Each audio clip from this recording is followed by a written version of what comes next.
Olá a todas e todos, eu sou a professora Ana Gabrecht e essa é mais uma videoaula da disciplina Prática e Pesquisa em Ensino de História Antiga e Medieval.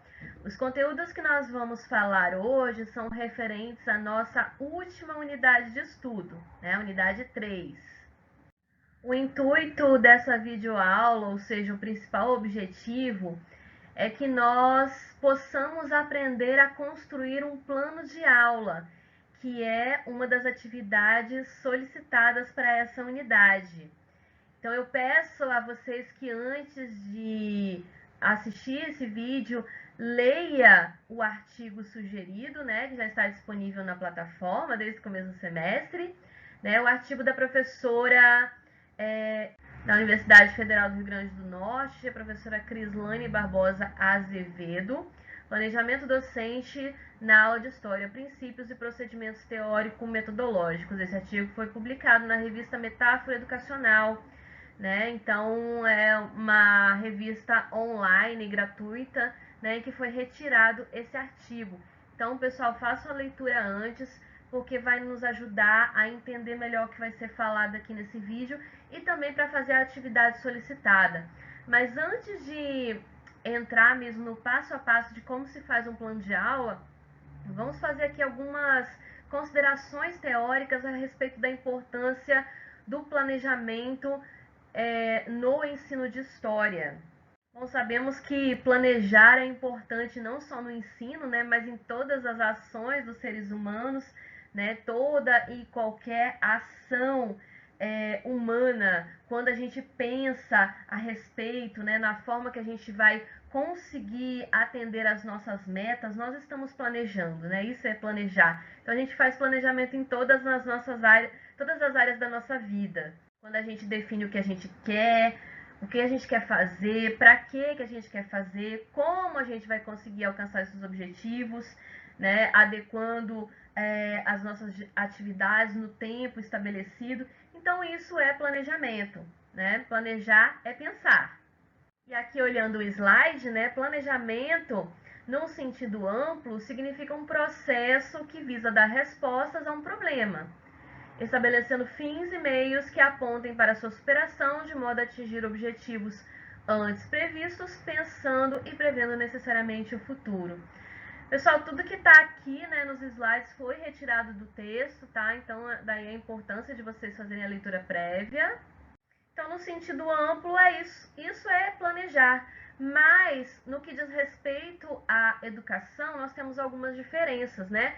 Diferente dos planejamentos desenvolvidos em outras áreas de conhecimento, o planejamento de ensino, né, no ensino, na área de educação, tem aspectos que eles são específicos, porque nós estamos lidando com estudantes, né, com os nossos alunos e alunas, sujeitos que estão em processo de formação intelectual e humana. Daí a nossa responsabilidade ser tão grande e a necessidade de pensarmos o nosso fazer docente, né? Planejar o que a gente vai falar. E mais especificamente no que diz respeito à aula de história, e sendo mais específico ainda que a nossa disciplina se refere à história antiga e medieval, né? O ensino de história antiga e medieval, planejar a aula de história significa ainda considerar como imprescindíveis as condições do presente.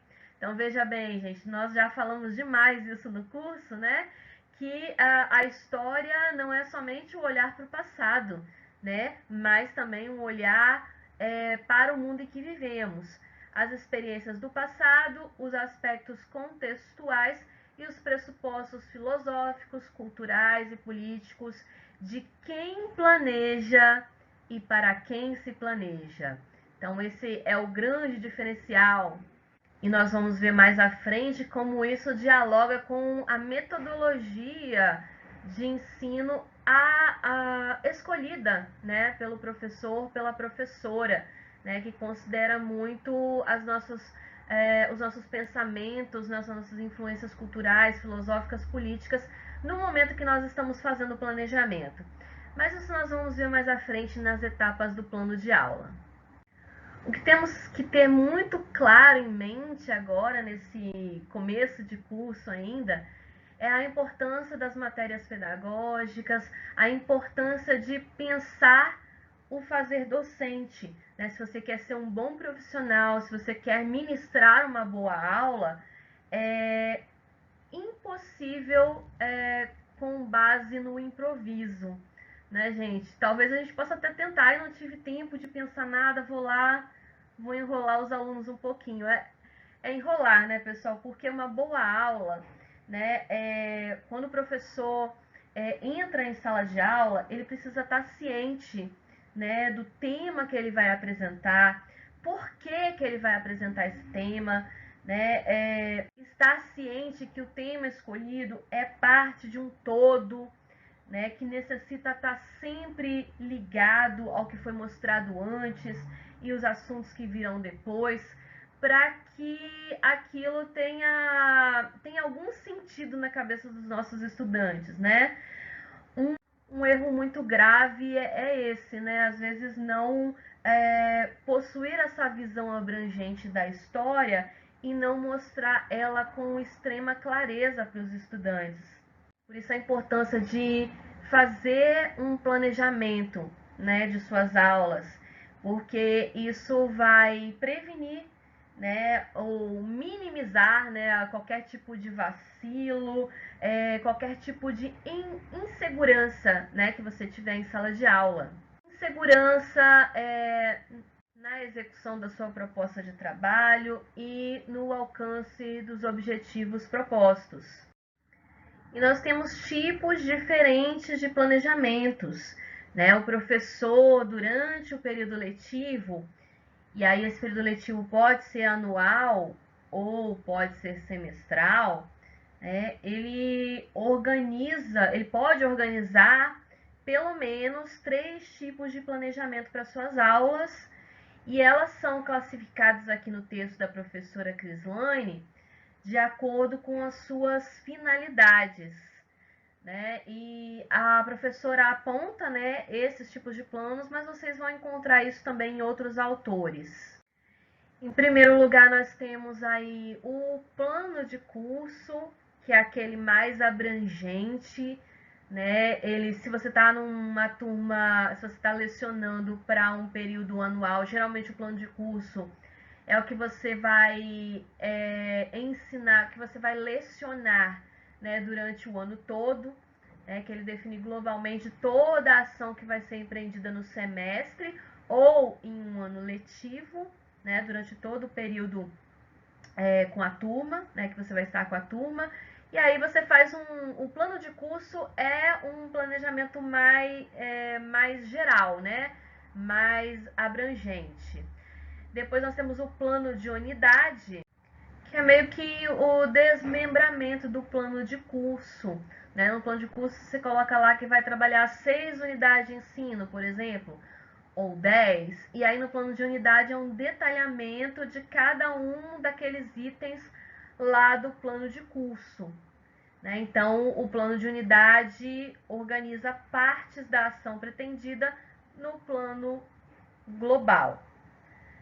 E por fim, né, dos 3 principais, nós temos o plano de aula, que é bem mais específico, né?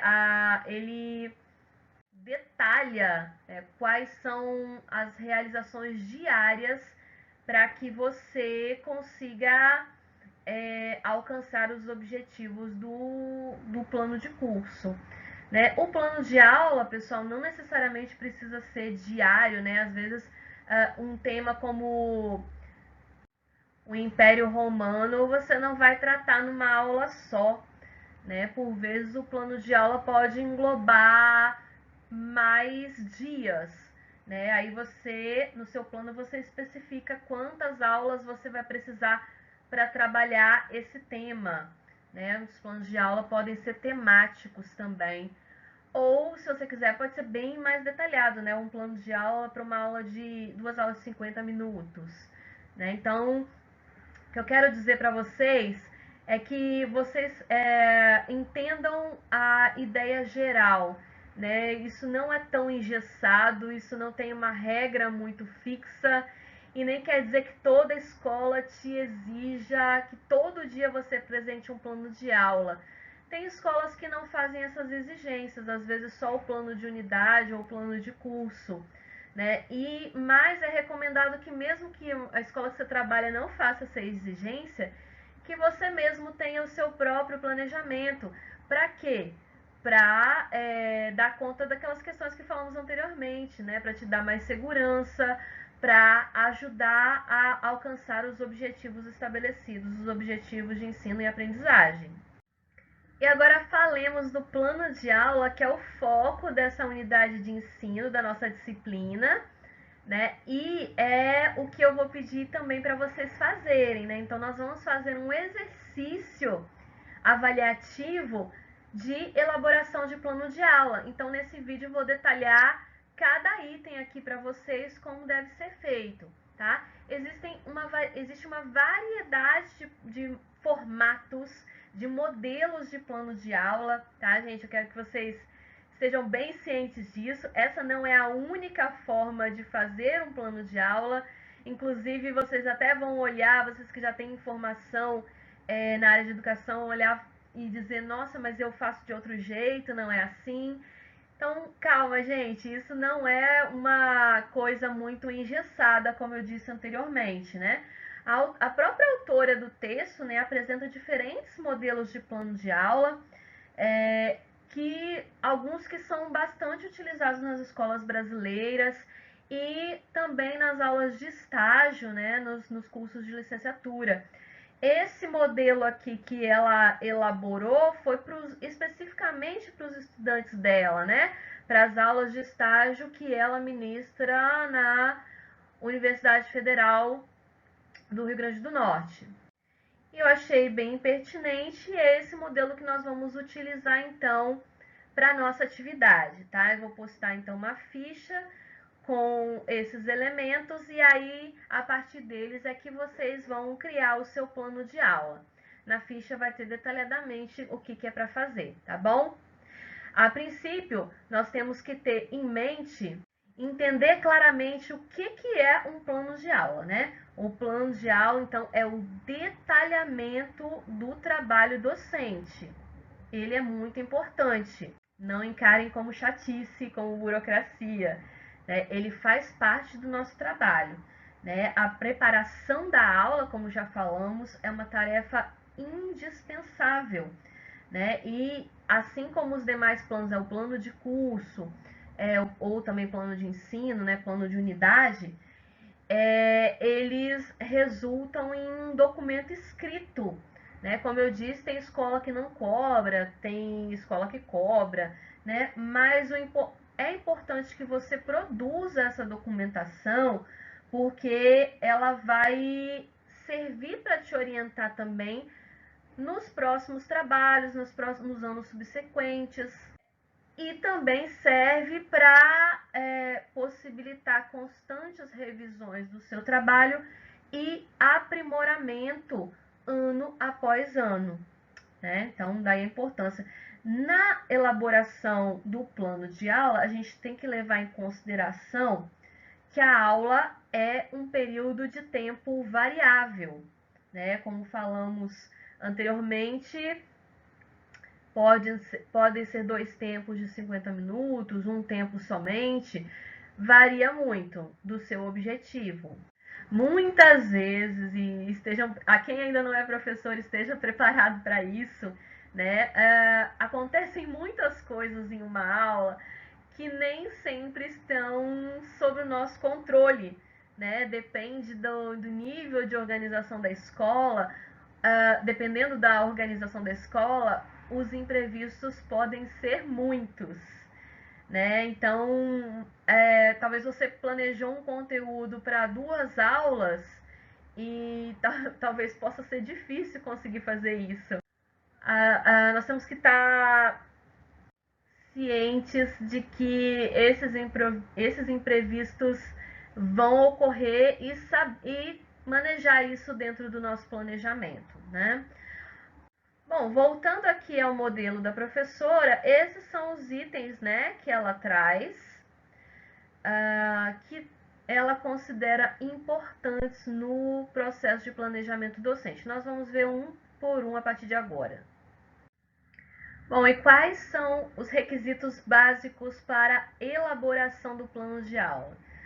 Segundo a autora do texto escolhido para a nossa unidade, o primeiro passo, né, o primeiro passo na elaboração do plano de aula é indicar o tema central da aula, né, que no caso da história, no caso da aula de história, exige uma clara delimitação temporal. Você não pode jogar só um tema assim, vamos estudar a mulher, vamos estudar a escravidão, né? Isso fica muito vago.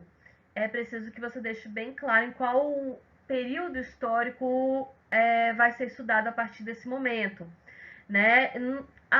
No texto ela cita a questão da mulher na sociedade brasileira do século XIX, mas aí eu dei uma adaptada aqui para encaixar melhor no tema da nossa disciplina, né? Então, um exemplo aqui de tema para uma aula, o papel da mulher na sociedade do Ocidente medieval. Veja bem que nós temos aqui uma delimitação geográfica, né?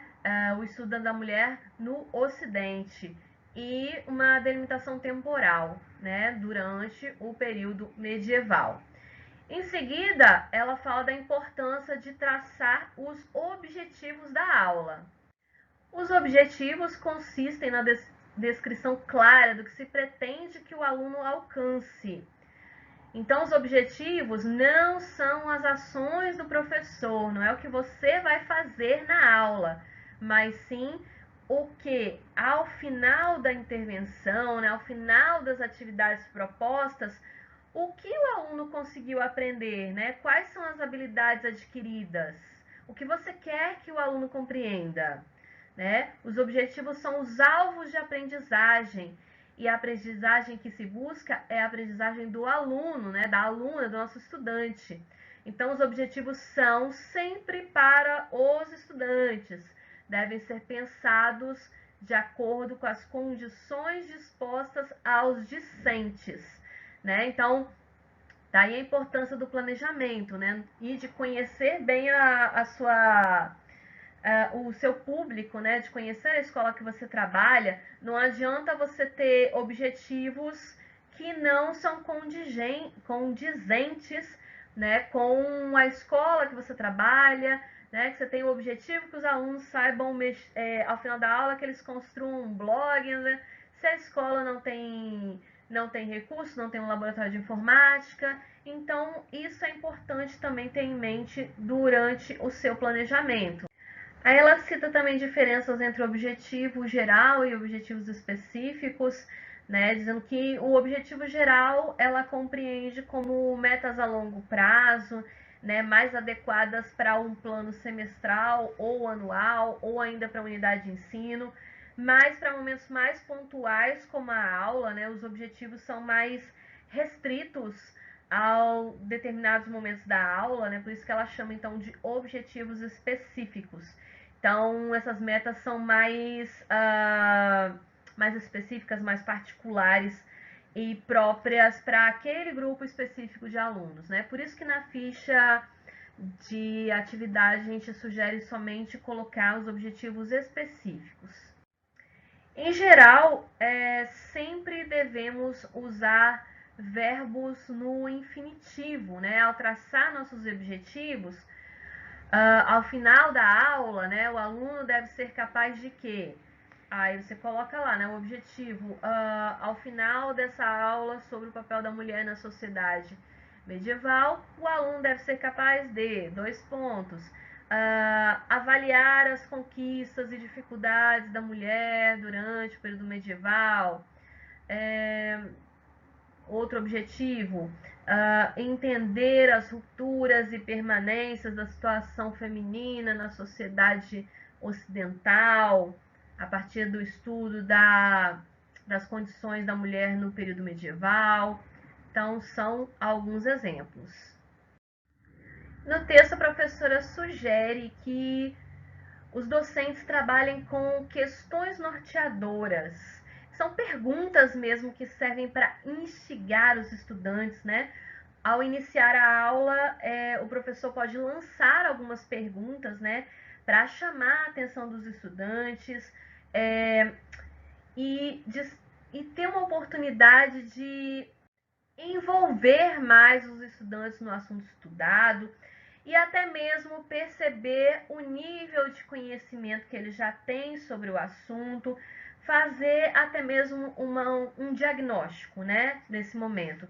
E aí no texto, ela traz alguns exemplos, né, de questões norteadoras para uma aula que trabalha a questão da mulher, né, começar a aula perguntando se eles sabem dizer se a mulher sempre teve os mesmos direitos que o homem ao longo da história, pedindo para os estudantes opinarem sobre o que é preciso ser feito para que haja maior igualdade entre homens e mulheres. Então, são algumas sugestões, né, que fica então para inspirar vocês na hora de fazer o seu plano de aula. Esse é um momento muito importante da aula, é o início da aula, é o momento que você vai conquistar os estudantes, né? Para a autora é o momento de ouvir, né, o que os estudantes têm a dizer, é um momento de discussão, de diálogo, né? E que o professor terá então a oportunidade de envolver, de conquistar os alunos para o tema que será estudado na aula. Em seguida, os conteúdos, né? O que está no currículo, né? O que deve ser trabalhado na aula. E essa é uma parte muito importante, né? Porque ao pensarmos no conteúdo da aula, é importante a gente estar atento para os vários sentidos que a palavra possui, né? Você pode trabalhar na aula conteúdos conceituais, como a própria autora diz, né? Chama aqui de conteúdos conceituais, em que você vai abordar conceitos como o conceito de gênero, né, e relacionados a ele na Idade Média, fatos históricos, teorias, hipóteses e princípios que se referem à construção ativa do conhecimento por parte dos alunos, né, em que eles possam então ter acesso ao que se está sendo estudado na academia, né, conceitos históricos, para além de ficar contando somente fatos e datas e que torna a aula tão desinteressante, né? Existem inúmeras formas de abordar os conteúdos que devem ser trabalhados na escola, e a gente pode afirmar com clareza, né, que existe uma relação entre dominar o conteúdo, né, conhecer o conteúdo histórico para ser trabalhado em sala de aula e trabalhar com o aluno. Como assim, professora? Bom, gente, aí que tá a magia, né? E aí que tá a dificuldade, né, de ser professor. Não basta você ter o domínio do assunto, né? É preciso que você consiga transformar isso num conteúdo escolar, né? Você pode ser fascinada aí pela história da Grécia, como eu, mas o grande desafio é transformar isso em algo palatável, algo agradável, né, para ser transformado num conteúdo escolar, né, que a gente possa então atrair a atenção dos nossos estudantes, transformar isso de uma forma que seja mais compreensível, dependendo da série, né, que o estudante está. Nas atuais propostas curriculares para o ensino de história no Brasil, é sugerida a organização dos conteúdos a partir de eixos temáticos. E essa é uma proposta que está lá nos parâmetros curriculares nacionais, né? E leva muito em consideração que o professor nunca se esqueça, né, de associar os temas, os conteúdos, com a realidade do estudante, né? Porque isso demanda uma certa reflexão, né? E demonstra que a definição de conteúdos não é uma tarefa muito simples, muito mecânica, né? Definir os conteúdos implica que você conheça, que você domine o conteúdo. A autora também frisa a importância da contextualização durante a aula, né? Porque ao ensinar a história, o professor, a professora precisa ajudar, né, auxiliar os nossos estudantes para que eles tenham condições de criar, para que eles possam refletir de uma forma crítica e pertinente sobre as suas próprias experiências e possam perceber as relações que a própria vida dele possui com as experiências históricas de diferentes sujeitos, diferentes pessoas em outros tempos, em outros espaços. Isso significa, o que isso quer dizer? Né? Trabalhar a historicidade das ações do ser humano.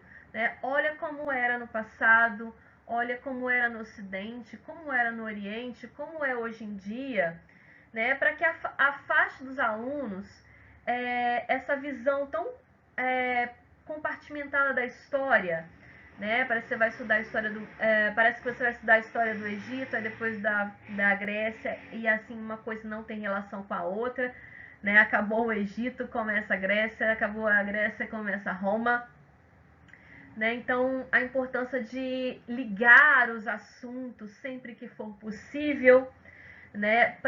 E também fazer uma conexão com o presente quando há, nem que seja, não necessariamente você precisa dizer que sobre mudanças, mas também o que permaneceu, né? O que permaneceu igual, para que os nossos estudantes não acabem cada vez mais se afastando dessa visão atual de um eterno tempo presente, né? Hoje em dia as pessoas acreditam que todos viveram sempre da mesma forma como nós vivemos hoje, né? Que o passado é igual ao presente. Então, hoje em dia há muita essa dificuldade, né? De conseguir reconhecer a diversidade, reconhecer as diferenças.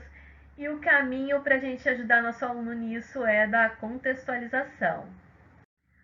Outros dois itens muito importantes, né, do plano de aula são os procedimentos metodológicos ou metodologia e os recursos didáticos. Coloquei aqui no mesmo item, mas na ficha estão separados, porque eles dialogam entre si, né? A metodologia, a palavra metodologia vocês estão ouvindo bastante nesse curso, né? Método significa caminho, né? A forma como você vai fazer alguma coisa.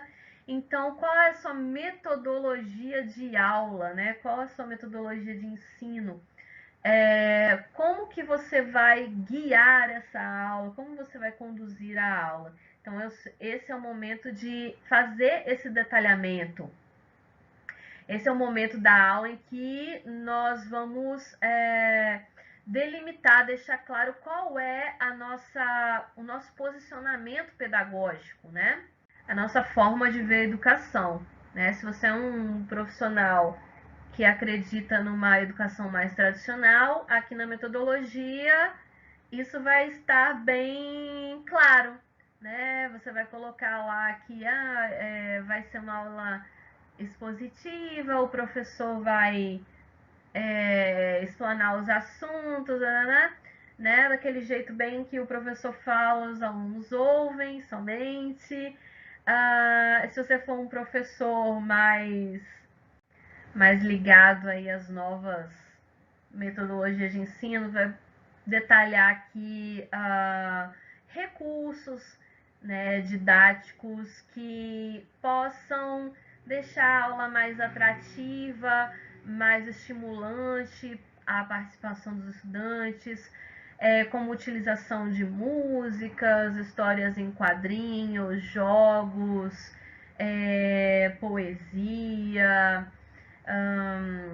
videogames, vídeos, e que não sejam apenas para mostrar como você é antenado, mas que sejam recursos que nos ajudem a atingir os alunos de uma forma mais ampla, mais inclusiva, que tenha como objetivo a compreensão de todos e todas, induzir os estudantes a um pensamento crítico, a ter mais curiosidade e vontade de se aprofundar no assunto. É uma tarefa difícil? muito difícil, né? Mas nós estamos aqui para encarar esse desafio. E temos também aqui no plano de aula a parte da avaliação. E aí, pessoal, quando falamos em avaliação, não falamos necessariamente de prova, né? Mas alguma forma de verificação de aprendizagem, né? A prova não é hoje em dia se pensa a avaliação, e lá no artigo ela faz uma discussão muito interessante sobre a avaliação, que aqui não vai dar tempo de detalhar, tá?